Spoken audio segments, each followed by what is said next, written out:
Empires do not begin or end on a certain date, but they do end, and the West has not yet come to terms with its fading supremacy.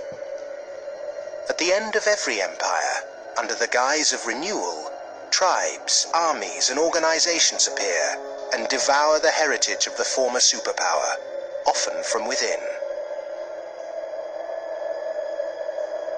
In his essay, The Fate of Empires, the soldier, diplomat, and traveler Lieutenant General Sir John Glubb analyzed the life cycle of empires. He found remarkable similarities between them all. An empire lasts about 250 years, or 10 generations, from the early pioneers to the final conspicuous consumers who become a burden on the state. 6 ages defined the lifespan of an empire. The age of pioneers, the age of conquests, the age of commerce, the age of affluence, the age of intellect, ending with bread and circuses in the age of decadence. There are common features to every age of decadence. An undisciplined, overextended military, the conspicuous display of wealth,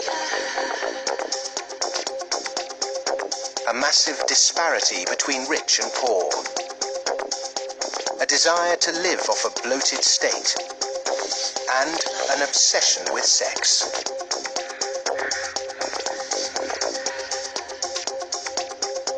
But perhaps the most notorious trait of all is the debasement of the currency.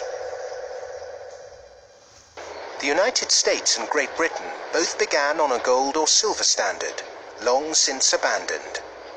Rome was no different. So it started on a principle that was very sound, and it was on a silver standard. But as it corrupted further and further and further, the Roman denarius got to the point where it was basically a copper coin, and they learned how to plate, and it was washed in silver, and in circulation the plating came off.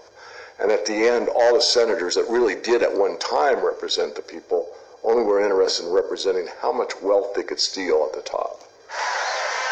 Great empire wealth always dazzles, but beneath the surface, the unbridled desire for money, power, and material possessions means that duty and public service are replaced by leaders and citizens who scramble for the spoils. Historically, all the signs of the demise of empire are beginning to develop. Some are more trenchant than others. This current financial and economic crisis, that sort of thing always accompanies the demise of empire. The people of Rome were constantly being distracted by the gladiatorial events, and the politicians knew that they did this. Whenever there was unrest among the people, they had a huge event going on, and they created a new event with lots and lots of gladiators, and every day we're doing that. That is a common trait of declining empires. And so today in the United States, for example, you find a tremendous emphasis on all kinds of television programs that distract people from what's really going on. Sports is a big part of that, as it was in gladiator times. In essence, we've been lulled into a lethargy, and we've accepted it.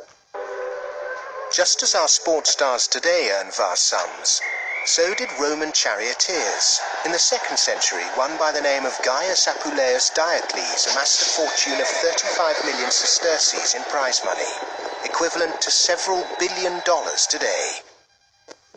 Strangely, perhaps, there's another profession that is disproportionately hallowed as an empire declines. The Romans, the Ottomans, and the Spanish all made celebrities of their chefs. And this again is typifying the end of an empire, where things were so great, we have this last oomph of momentum that we used to be great, and we felt great, and we don't feel it anymore. So everyone is out searching for it. Well, maybe it's in the best food, or the best clothes, or the best music, or the best movies, or a reality TV show, or another magazine. But you can never get enough of what you don't need. What you need is a strong moral conviction that is pervasive throughout the society, and integrity reigns. There's a vast apathy. There's a vast amoralism even a political nature to it. That is to say, there are vast numbers of people who don't give a damn. And so there's this natural, I suppose, entropy. Any living organism, which an empire is, of course, over time dies. Question is, how does it die? Does it die in a violent cascade of events, or does it die over a long period of time?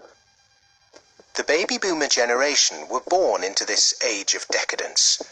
Perhaps unwittingly, they've broken the unspoken intergenerational contract.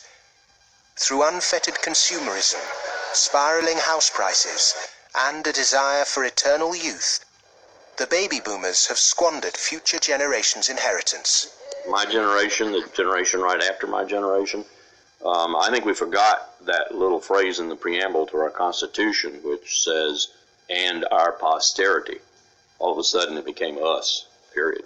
The baby boom generation, which I'm a part of, has gone and done the biggest misallocation of capital in the history of mankind. We have had cheap oil, or cheap energy is a better way to phrase it. We've had an abundance of ideas, and we have chosen a system and perpetuated it that is probably one of the worst ways to use the blessings that were bestowed upon us.